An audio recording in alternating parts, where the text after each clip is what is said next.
우리 가정에 계신 가족들과 함께 격려하시면서 인사하십시오. 축복하고 사랑한다고, 힘들 내시라고. 손동현 시인의 동물호화 시 중에 소와 염소라는 시가 있습니다. 이런 거죠. 덩치가 큰 소가 조그만한 염소에게 뭐라고 말을 건네냐면, 조그만한 게 건방진 것이 수염독이려고 그 뿔은 뭐냐고, 그렇게 놀리듯이 얕잡아 보듯이 말을 건넨 겁니다. 그때 조그만한 염소가 덩치 큰 소에게 뭐라고 얘기했냐면, 아저씨는 부끄럽지도 않으세요? 그 덩치에 아직도 엄마를 찾고 있다고, 그렇게 핀잔을 드듯이 동심의 눈으로 소와 염소의 다툼, 갈등을 웃음과 위트, 재치로 바꾸어 손동현 시인이 재미있게 쓴 시가 되는 것이거든요. 이게 아기 염소 보고 조그만한 게 건방지게 시리 그리했던 소, 그 소를 향하여 덩치만 크지 지금도 아직도 엄마를 찾고 있다고 그렇게 이야기한 염소와 소의 이야기입니다.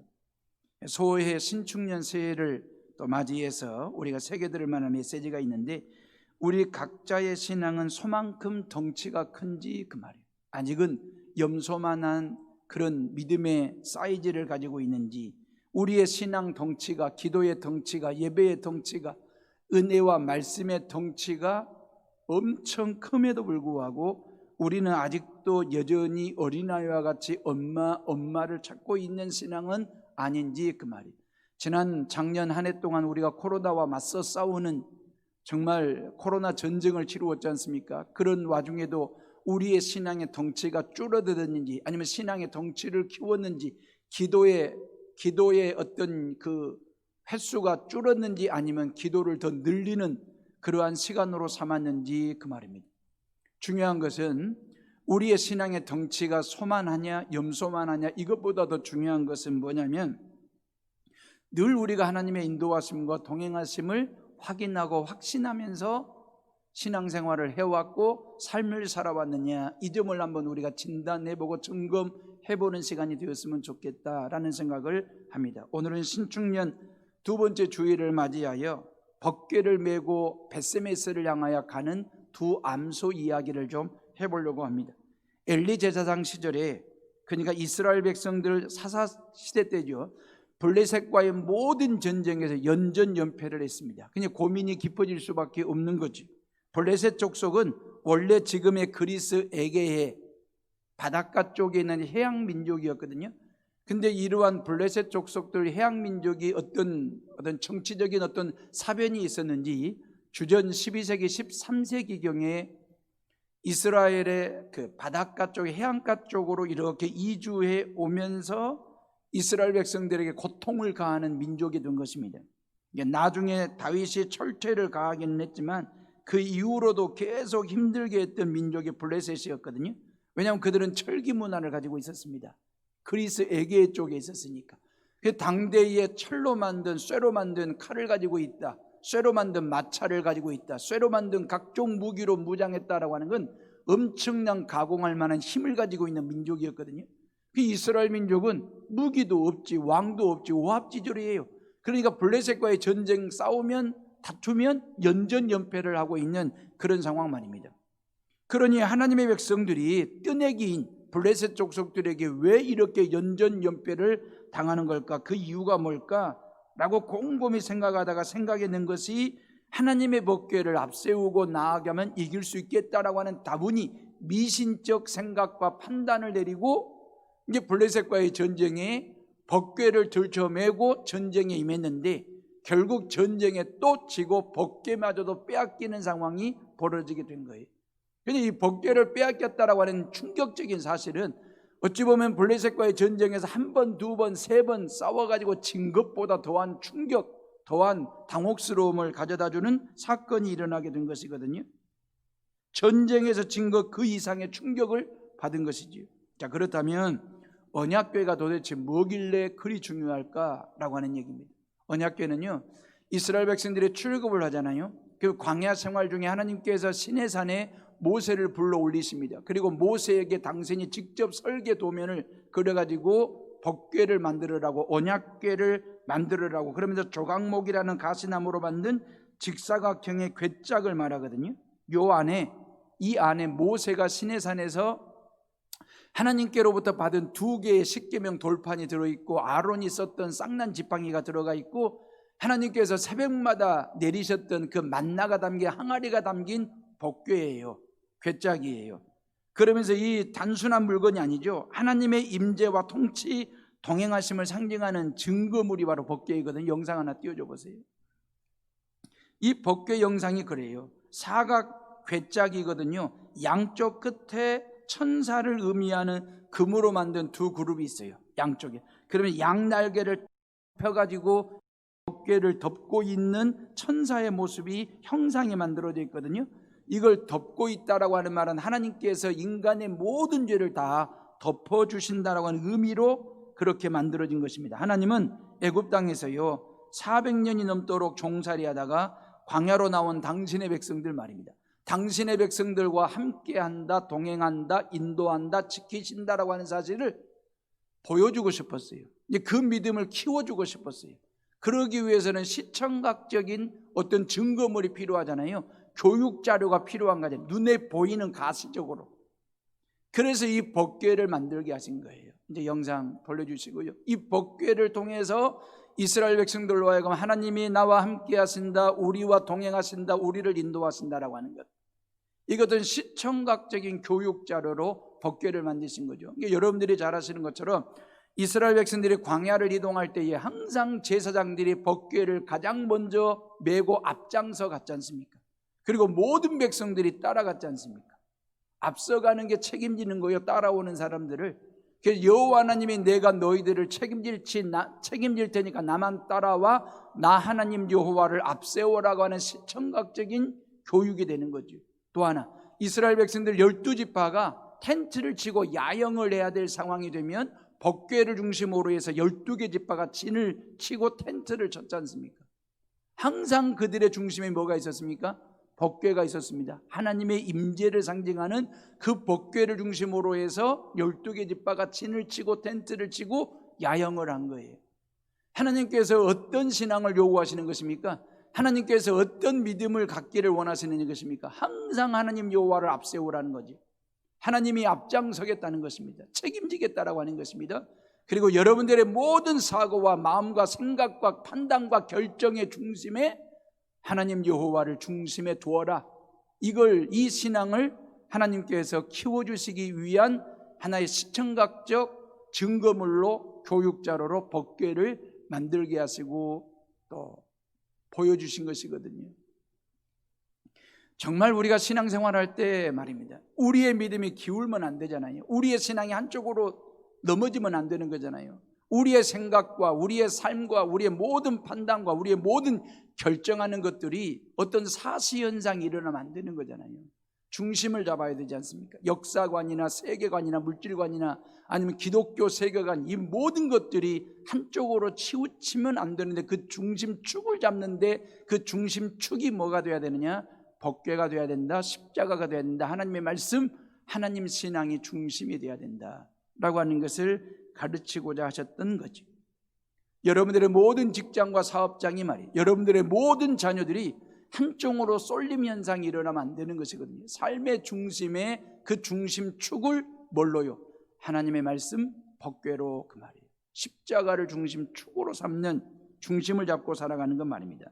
하나님의 처소, 하나님의 임재를 상징하는 법궤를 빼앗겼으니 이것은 전쟁에서 한 번, 두 번 진 것보다 더한 당혹스러운 충격이, 고통이 그들 가운데 다분히 미신적인 신앙의 생각의 판단이, 결단이 더 큰 화를 자초하게 된 거죠. 언약궤는요, 그 자체에 어떤 마술적인 힘이 있거나 어떤 기적을 일으키는 능력이 있는 물건이 아닙니다. 금 나와라 뚝딱 하면 금을 주고 은 나와라 뚝딱 하면 은을 주는 그런 궤자, 그런 박스 상자가 아니다 그 말이에요. 마술 상자가 아니에요. 그냥 이 언약궤 궤짝 재료는 광야에서 흔하디 흔한 씨띠나무로 만들었을 뿐이에요. 언약궤는 그 재료가 중요한 게 아니에요. 디자인이 중요한 게 아니에요. 사이즈가 중요한 게 아니라 그 언약궤 법궤를 통해서 하나님이 우리와 함께 하시고 우리와 동행하시고 우리를 책임져 주시고 인도하신다라고 하는 그 믿음을 갖고 그 믿음을 키우는 데 목적 있는 언약궤 법궤인 것이지 그 말이에요. 하나님께서 우리에게 법궤를 주신 이유는 딴 게 아니에요. 성경 66권을 우리에게 주신 것은, 십자가를 우리에게 주신 것은 이 십자가 가지고 어떤 마술적 미신적 어떤 내가 원하는 걸 성취하고 그런 목적으로 주신 게 아니고 그 말이에요. 하나님이 어떤 분이신지 그 말이에요. 내가 그 하나님 여호와를 어떻게 믿어야 되는지, 어떤 신앙을 가져야 되는지를 가르쳐주는 언약궤 법궤 말입니다. 사무엘상 4장에 보면 이스라엘 백성들이 아벡이라는 땅에서 블레셋과 전쟁을 했는데 대패를 해요. 그리고 돌아왔을 때 사무엘상 4장 3절에 보면 이리 되어 있어요. 이스라엘의 장로들이 이르되 여호와께서 어찌하여 우리에게 오늘 블레셋 사람들 앞에 패하게 하셨는고, 여호와의 언약궤를 실로에서 우리에게로 가져다가 우리 중에 있게 하여 그것으로 우리를 우리의 원수들의 손에서 구원하게 하자 그랬어요. 왜 우리가 또 패배했느냐, 그 이유가 뭐냐, 그 원인이 뭐냐 곰곰이 생각하다가 실로에 있는 언약궤를 가져다가 그랬거든요. 그러면서 그들은 그 실로에 있는 언약궤를 그렇게 말했습니다. 그것으로, 그 말이에요. 그것으로 우리를 우리의 원수에게서 구원하게 하자라고 얘기한 것입니다. 그것은 실로 땅에 있는 언약궤입니다. 그 언약궤, 그 법궤를 그분으로 보지 않습니다. 하나님의 임재를 상징하는 법궤를 보고 그분 하나님이라고 고백하지를 못하고 그것으로, 그 말이에요. 다시 말하면 중요한 건 뭐냐면 이 언약궤가 법궤가 목적이 되는 게 아니고 수단시 되는 거예요. 도구화가 되는 것입니다. 그것에 불과한 것입니다. 법궤를 볼 때마다 그분으로 보는 것이 아니라 그것으로 보고 있는 거예요. 그래서 그것을 가져다가 전쟁에 가지고 나아가 싸워자 이기자라고 하는 얘기, 어떤 신통한 능력이 있는 것처럼 그것 말입니다. 우습잖아요. 이러면 안 되는 거잖아요. 근데 우리 안에도 그런 믿음이, 우리 안에도 그런 신앙이 또아리를 들고 있어요. 하나님을 이용하여 나의 목적을 이루고자 하는, 하나님이 목적이 되어야 되는데 하나님을 수단시하는 도구화하는 신앙 말입니다. 하나님의 나의 존재 가치여야 되잖아요. 근데 하나님의 사용 가치가 되는 거예요. 그러면 안 되는 거잖아요. 하나님의 나의 존재 가치여야 되는데 사용 가치가 되고, 하나님이 나의 신앙 가치여야 되는데 나의 소원이나 들어주는 마술적 가치 정도로 하나님을 믿고 있으면 안 되는 거잖아요. 하나님만이 나를 구원하시는 목적이 되어야 되는데 나의 꿈을 이루는 수단으로 삼는 경우들 종종 있죠. 목사인 저에게도 있습니다. 그런 욕심이 말이에요. 교회 성장과 부흥을 수단시하는 것 말입니다. 동기들로부터 목회 잘한다고 인정받고 칭찬받는데 목적을 둔 목회를 제가 할 때가 있다 그 말이에요. 여수노회 안에서 목회 잘한다고 칭찬 듣고 인정받는데 취해가지고 목회하는 목사 말입니다. 사람들의 인정에 도취하면 하나님 앞에서 인정머리 없는 목사가 된다는 걸 알면서도 그 인정과 칭찬에 취해가지고 목회하는 것 말입니다. 그것으로, 그 말, 우리를 원수들의 손에서 구원하게 하자. 그것 말입니다. 여러분들에게는 그것이 없습니까? 여러분들의 가정에는 그것이 없습니까? 그분 말고 말입니다. 왜 우리에게는 그분 하나님 여호와 말입니다. 우리의 손이 뻗어지면, 뻗치는 순간에 성경에 붙잡히는 게 아니라 그것이 내 손에 잡히고 말입니다. 내가 눈을 돌렸을 때에 하나님이 보이는 것이 아니라 하나님이 아닌, 그분이 아닌 그것을 바라보는 내 시선, 내 시각 말입니다. 우리에게도 얼마든지 그럴 수 있어요. 하나님 여호와를 그것으로 삼는 거죠. 하나님 여호와를 그분으로 삼고, 그 하나님께서 나를 창조하시고 나를 죄 가운데서 구원해 주신 그분 하나님, 그 예수 그리스도를 구주로 창조주로 예배하며 목적 삼고 찬양하며 경배하는 대상으로 존재 가치로 삼아야 되는데, 그 하나님을, 그 예수님을 그것으로 사용 가치로 여기고 그렇게 써먹으려고 하는 우리의 잘못된 엇나간 신앙 말입니다. 우리 안에 있어요. 제 안에 또 있습니다. 사랑하는 헤어림의 식구들이 야고보서 1장 13절에 보면 하나님은 누구에게도 시험당하지 아니하시고 누구도 시험하지 않는다 그랬어요. 갈라디아서 6장 7절에 보면 하나님은 누구에게도 업신여김을 받지 아니하시며 누구도 업신여기지 않는다라고 말씀하셨어요. 살아계신 하나님은 그 어느 누구에게도 이용당하시는 분이 아니십니다. 하나님께서 이래라 저래라 하나님을 향하여 이리 가고 저리 가라 해서 움직이실 하나님이 아닙니다. 오히려 하나님께서 내게 말씀하시기를 이래라 저래라 말씀하시는 그 하나님의 말씀에 내가 순종을 해야지, 내가 그 하나님을 이래라 저래라 하면 되겠어요? 이리 가라 저리 가라 하면 되겠냐 그 말이에요. 하나님은 나의 목적이 되시고 존재가 되십니다. 하나님은 사용가치 수단시 도구화가 되어서는 안 된다라고 하는 것입니다. 자, 하나님의 임재를 상징하는 법궤라 할지라도 믿음 없이 대하면 말입니다. 그죠? 하나님의 임재를 상징하는 법궤라 할지라도 믿음 없이 대하면 미신적인 행동이 될 수 있어요. 성경이 하나님의 말씀이잖아요. 근데 하나님의 말씀인 성경을 믿음 없이 대하면 이 성경은 만화책만도 소설책만도 못한 책이 되어버릴 수도 있습니다. 많은 사람들 더러 이런 분들이 있어요. 어떤 분들은 성경을 베개 삼아 비고자 하면 두통도 사라지고 깊은 잠을 숙면을 취할 수 있다라는 생각을 가지고 성경을 베개 삼아 비고 주무시는 분들이 있습니다. 나쁘다라고 말하고 싶지는 않습니다. 그러나 우리가 한 번쯤은 좀 생각해 볼 만한, 신앙을 좀 정리해 볼 만한 생각이지 않을까라는 생각 말입니다. 우리가 성경을 일독을 하는 것도 중요하죠. 연 1독, 연 5독을 하든지 연 10독을 하든지, 아니면 여러분들이 성경을 한 번 필사를 하든 두 번 필사를 하든 중요하죠. 근데 그보다 더 중요한 것은 내가 하나님의 말씀대로 사는 것입니다. 이 하나님의 말씀대로 하나님을 그렇게 믿는, 성경대로 살고 성경대로 믿는 그 믿음이 우리에게 더 중요하다라고 하는 거죠. 법궤를 빼앗겼잖아요. 다시 되찾아와야 되잖아요. 그 법궤는 다시 본래의 자리로 돌아와야 되는데 어떻게 빼앗을 거냐, 이 이야기를 좀 하려고 하는 것입니다. 자, 블레셋 군대는 법궤를 빼앗아 가지고 어디다가 안치했냐면 자기네들이 믿는 다곤신이 있는 다곤 신전에다가 법궤를 안치를 했습니다. 이제 기고만장한 거죠. 이스라엘 백성들이 믿는 하나님까지 빼앗아 왔으니까 얼마나 기고만장하겠어요.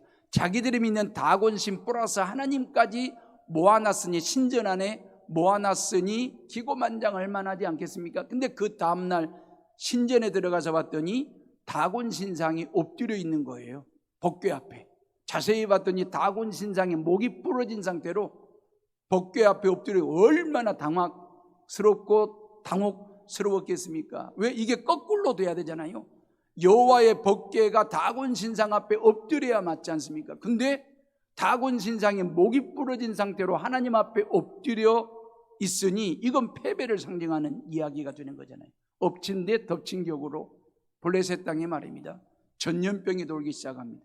각종 사건 사고 엄청난 일들, 재앙들이 일어나게 됩니다. 그래서 블레셋 사람, 이게 뭐지? 기고만장했던 그 사람들 말입니다. 다시 말하면 다곤신 더하기 이스라엘 백성들이 숭배하는 하나님까지 모아놨으니, 더해놨으니 만사형통할 줄 알았는데 만만 불통과 고통이 곤욕을 치르게 되는 상황이 되었을 때 블레셋 사람들이 생각한 게 뭐냐면 이게 법궤 때문이지 않을까라는 판단을 하는 거예요. 그러면서 법궤를 다시 돌려보내주자라고 결정을 내리는 거죠. 자, 하나님이 하시는 일은 참으로 신묘막측함이 있습니다. 다시 말하면 우리의 상식과 우리의 어떤 생각을 초월하는, 뛰어넘는 신묘막측함이 있어요. 이스라엘은 언약궤로 자신들의 생명을 지켜보려고 했잖아요. 블레셋 사람들은 이 언약궤를 가지고 자신들의 힘을 과시해 보려고 그랬지 않습니까?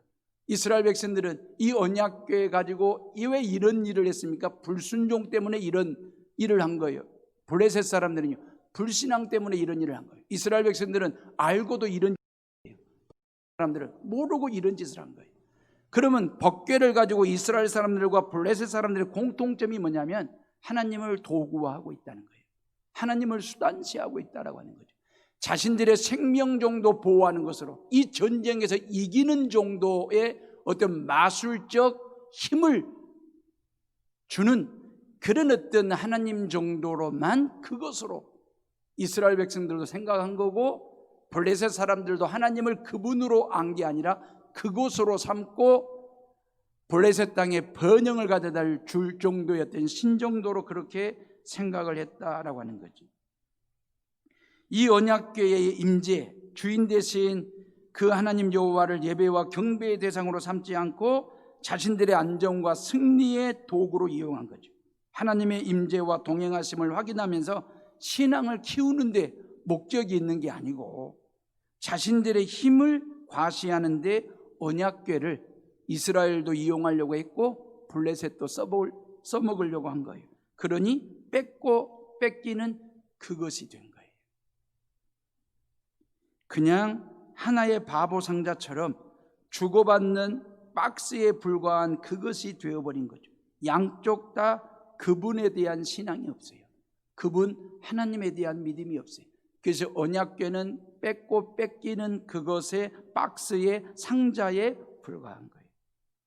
가정에서 가족들과 함께 비대면으로 하나님을 예배하는 헤오롬의 식구들이요, 하나님을 그것으로 믿지 마시고 그분으로 믿으셔서 그분이 주시는 만복을 누리시고 받으시고 만만사 형통하시기를 주님의 이름으로 축원합니다.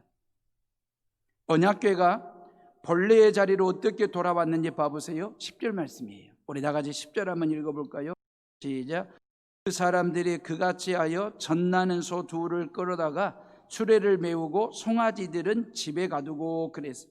블레셋 사람들은 서로 새로 만든 수레, 새로 만든 손수레에다가 법궤를 싣고 두 마리의 암소로 하여금 끌고 어디를 향하여? 이스라엘 땅 벳세메스를 향하여 끌고 가게 한 것입니다. 자, 이제 막 젖먹이가 있는 송아지, 젖먹이 송아지가 있는 암소, 이제 갓 송아지를 낳은 두 마리 암소로 하여금 수레를 끌게 했거든요. 송아지는 집에 두고 마부도 없이 암소 두 마리가 끌고 이스라엘 땅 벳세메스로 가게 된 거예요. 이것은 블레셋 땅에 임한 재앙이 이 법궤 때문인지 아닌지를 확인해보고 싶었던 거예요. 시험해보고 테스트해보고 싶었던 블레셋 사람들이 만든 방법입니다. 갓 송아지를 낳은 두 어미소로 하여금 수레에 실린 법궤를 끌고 이스라엘 땅으로 가게 하는 방법 말입니다. 그러면서 12절에 보면 송아지는 엄마를 잃어서 울고 어미소는 송아지를 집에 두고 벳세메스를 향하여 가야만 되는, 이 언제 어떻게 다시 만나야 될지 모르는 상황 속에서 어미소는 울면서 법궤를 끌고 벳세메스를 향하여 가는데 성경은 좌로나 우로나 치우치지 아니하더라. 그리고 곧장 벳세메스를 향하여 법궤를 끌고 가더라. 그리 되어 있거든요. 그리고 요수아라고 하는 사람의 밭에 멈춰 섰을 때에 블레셋 사람들이 확인하고 다시 블레셋 땅으로 돌아가더라. 그리 되어 있거든요. 자, 그러면 벳세메스를 향하여 뚜벅뚜벅 말이에요. 좌로나 우로나 치우치지 아니하고 한 걸음씩 나아가는 암소에게서 그 말이에요.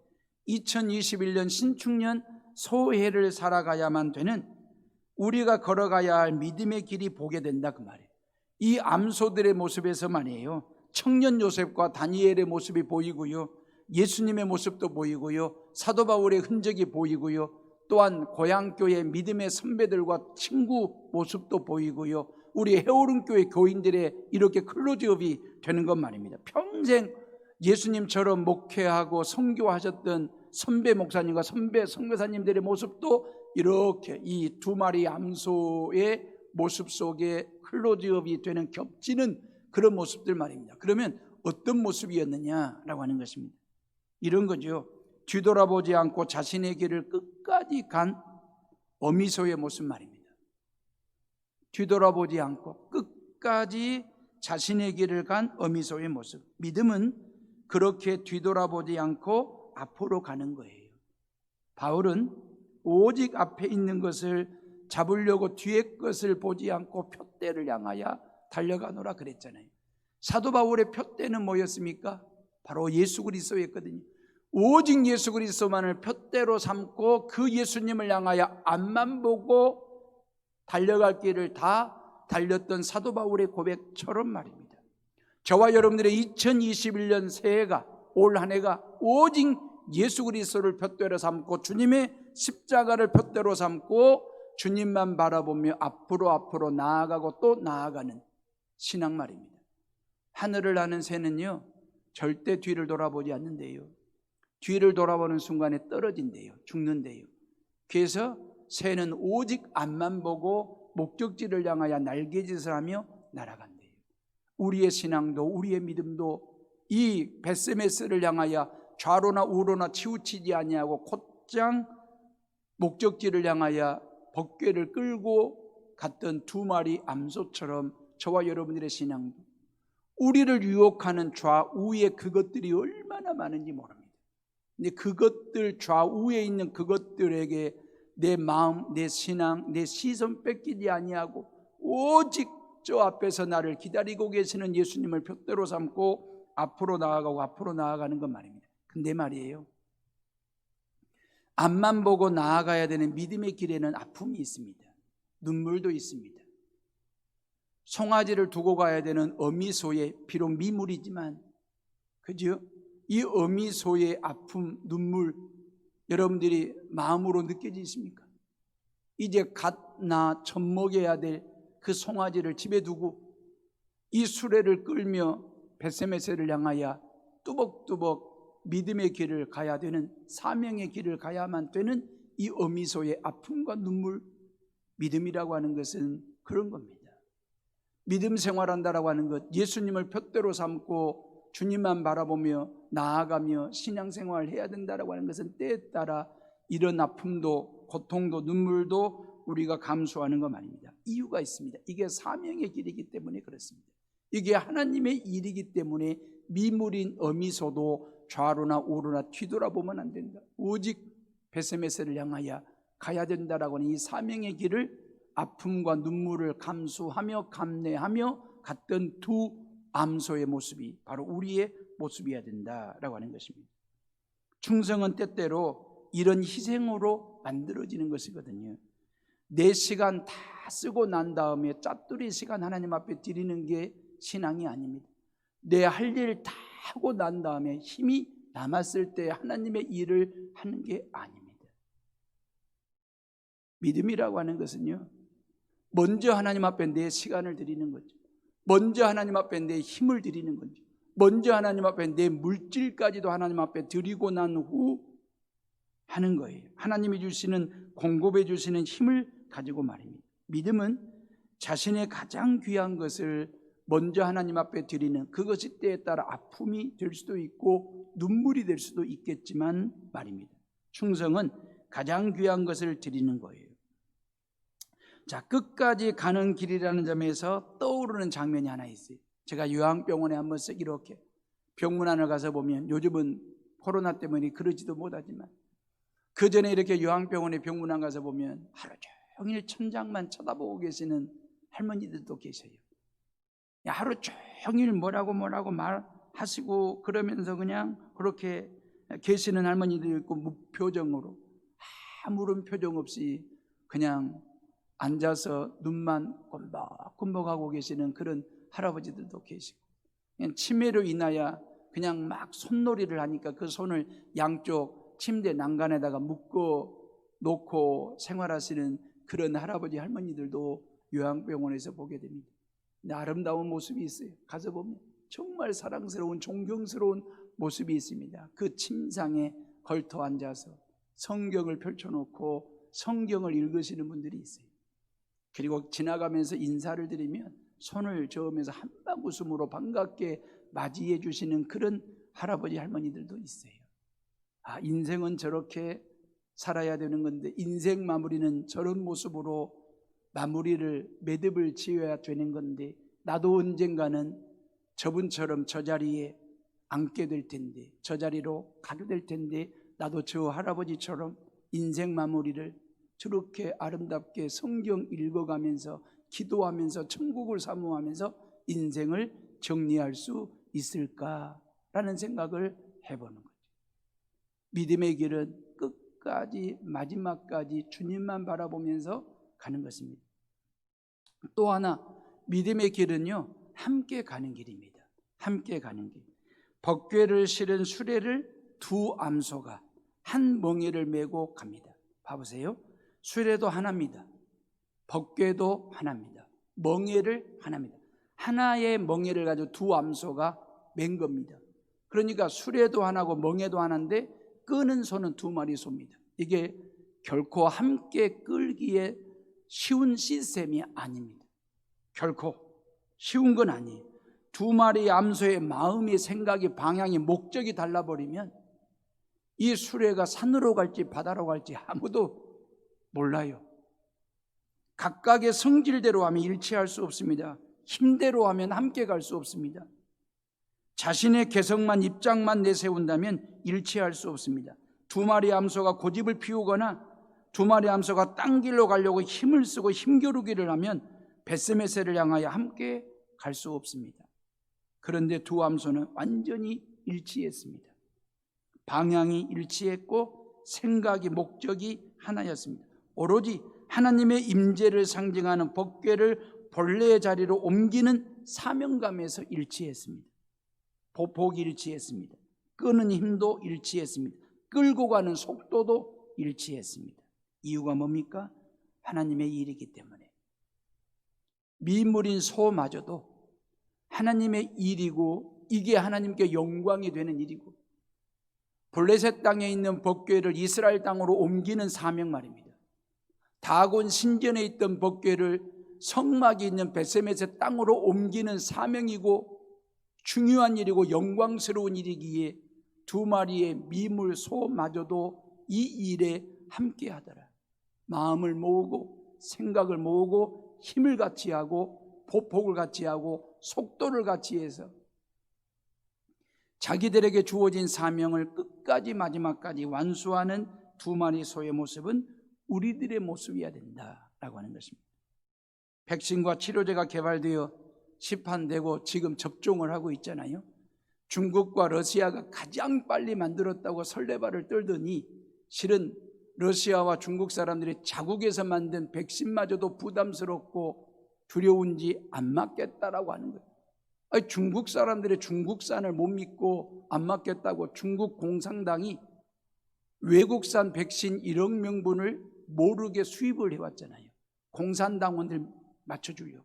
그랬다가 들켜가지고 난리가 났지 않습니까? 이런 상황에서 그 말이에요. 2021년 한 해도 통째로 우리는 코로나와의 제2차 대전을 치루어야 될지도 모릅니다. 2020년 1차 코로나 대전을 치루었습니다. 이제 올해도 2차 코로나 대전을 치루어야 되는데 이기는 방법은 딱이에요. 국민이 마음을 하나로 모으는 것입니다.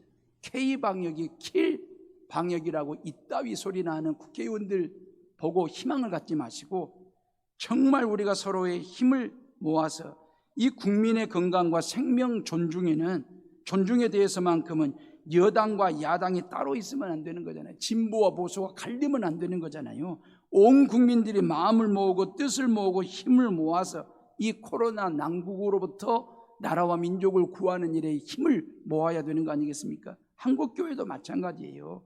예수의 피 묻은 복음이 공공의 유익을 구하는 공적 복음이 될 수 있도록 정부와 일치된 마음으로 하나됨을 통해서 이웃과 하나된 마음으로 협력해야 될 게 교회의 사명이잖아요. 극단에 치우친 교회와 선교단체로 인하여 또 한 번 한국교회 전체가 희망이 드는 일이 없도록 그 말이에요.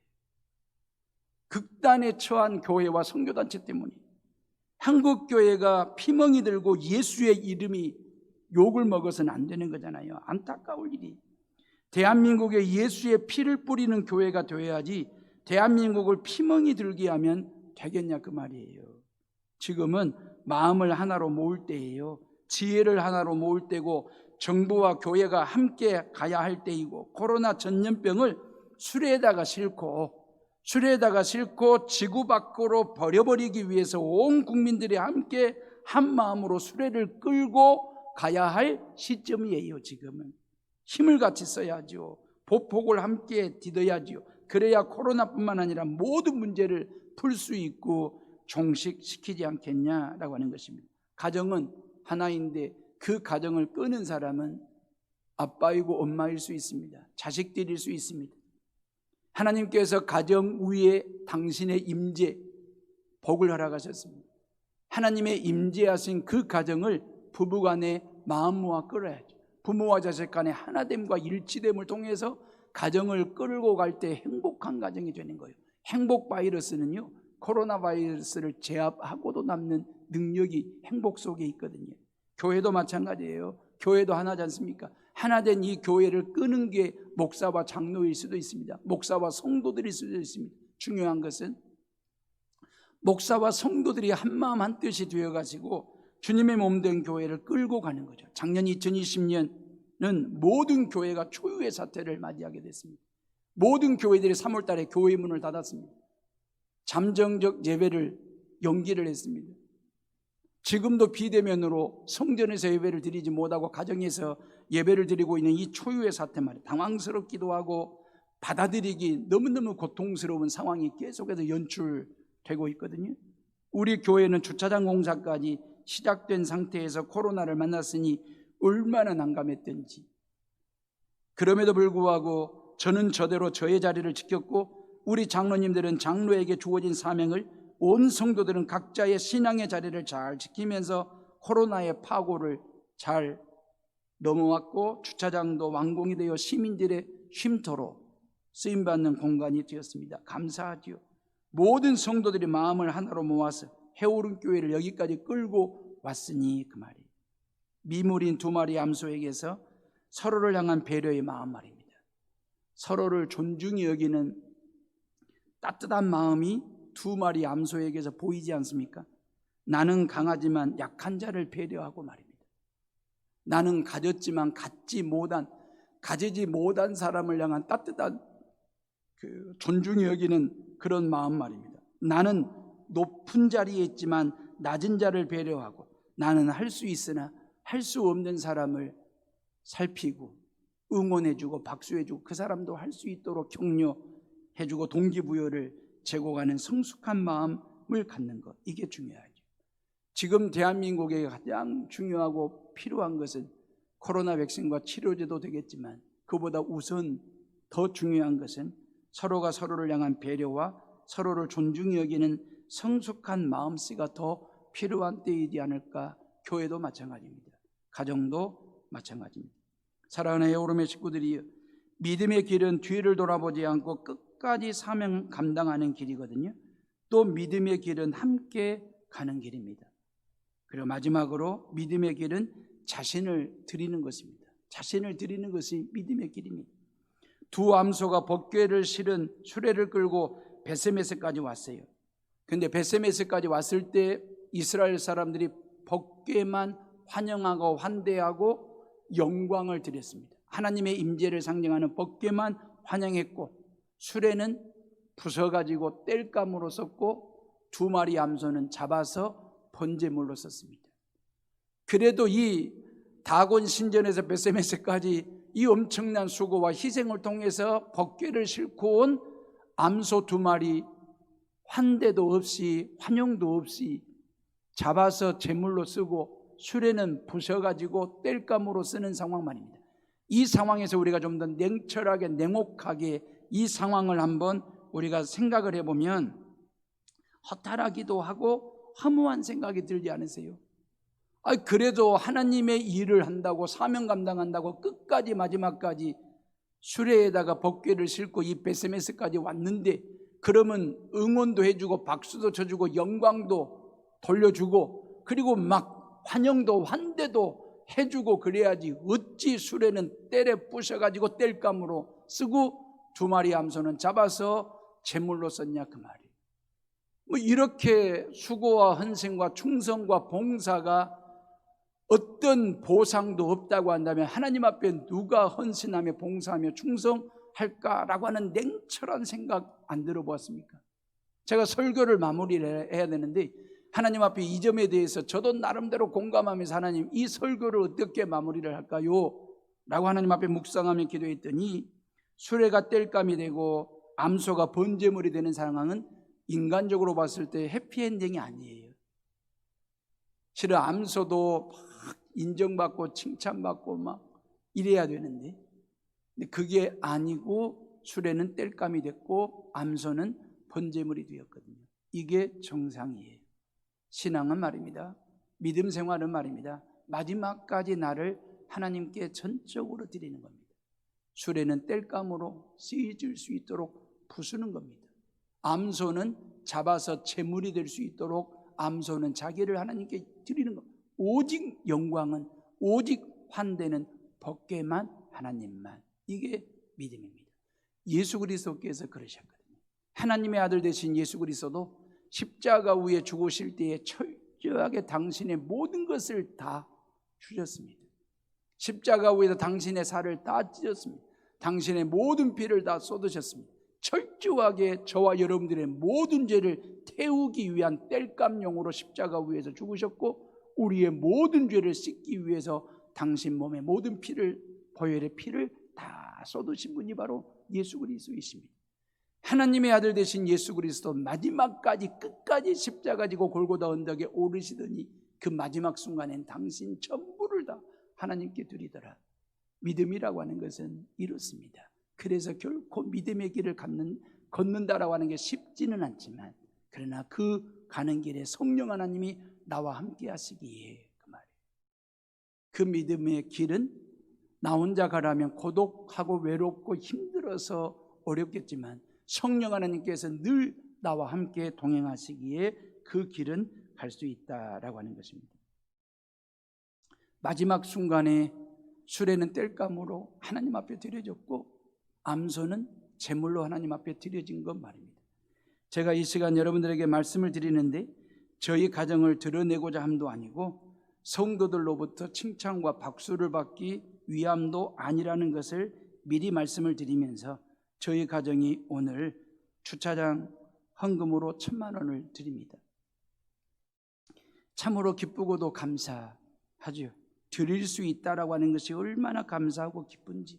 그런데 목사는 말입니다, 목사의 일생은 드릴 수 있다고 해서 막 드리기도 어려운 위치에 있습니다. 왜? 뭔 돈일까? 라는 생각. 목사님한테 무슨 돈이 있길래 1,000만 원씩이나 헌금 드릴까 궁금해 하시는 분들도 계실 거고, 혹여나 오해하시는 분들도 혹시나 있을까 싶어서 여러분들이 이해를 구하면서 말씀을 드리는 거예요. 9년 전에 저희 교회가 저에게 퇴직금 중간정산을 해줬습니다. 제가 교회에 부임해가지고 8년 동안 냈던 11조 퇴직금 적립해 준 것을 모아서 저에게 퇴직금 중간정산을 해줬거든요. 그때 제가 1,500만 원 정도 받은 적이 있습니다. 두 아들들, 그때 1,500만 원 받아가지고 9년 전에 두 아들들 장가 갈 때나 쓸 생각으로 3년 주기로 자율식 적금을 넣은 것이 3년 이제 9년이 돼가지고 만기가 되어가지고 엊그저께 찾아가지고 교회 주차장 헌금으로 옥합을 깨는 심정으로 1,000만 원을 드리고, 창조한테 결혼 자금으로 1,000만 원 줄 테니 네가 모아서 가라고 1,000만 원짜리 통장을 만들어줬습니다. 실은 제가 지난주 보이스피싱 설교할 때 보이스피싱 당한 이야기를 했잖아요. 그 사기꾼이 저에게 원한 돈이 돈 2,000만 원이었습니다. 저는 2,000만 원을 주고라도 아들을 살려야 된다, 구해야만 된다라고 하는 그 생각에 푹 빠져가지고 아주 그냥 띠하게 징한꼴을 지난주에 제가 사기꾼에게 당한 일이 있습니다. 하나님의 은혜로 하나님이 주신 어떤 지혜와 인도하심을 통해서 아들도 지키고 돈도 지켜서 오늘 주차장 헌금으로 드리게 되었으니 얼마나 감사한지. 사랑하는 해오름의 식구들이, 여러분의 언약궤는 어디에 있습니까? 집에 있습니까? 아니면 빼앗겼습니까?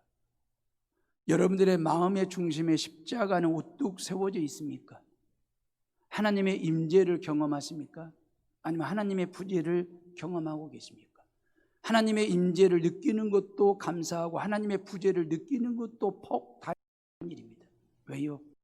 우리는 하나님의 임재를 느끼는 것은 귀한 일이죠. 그런데 하나님의 부재마저도 느끼지 못하는 영적 둔감함을 가지고 신앙생활한다고 한다면 우리는 하나님은 여전히 그것입니다. 예수님은 그것입니다. 십자가는 그것밖에 안 되는 것입니다. 근데 내가 영적으로 늘 민감한 거예요. 하나님의 임재를 경험하고 우리 가정과 우리의 모든 삶의 중심이, 모든 자녀들의 삶의 중심에 십자가를 우뚝 세우고 그 십자가를 중심축으로 삼고 살아가면서 하나님의 임재를 순간순간마다 경험하고 체험하고 확신하고 확인하면서 신앙생활 하는 것 말입니다. 이 얼마나 귀하고 복된 일인지. 저와 여러분 모두가 다 올 한 해 말입니다.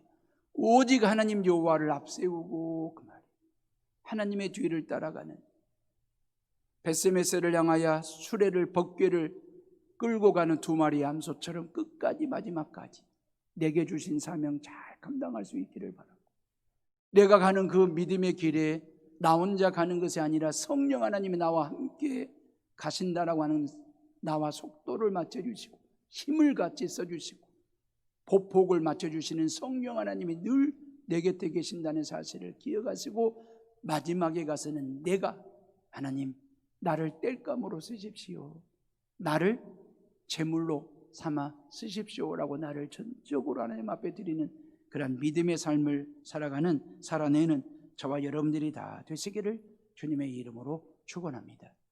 우리 이 시간 조용히 묵상하시면서 기도하겠습니다.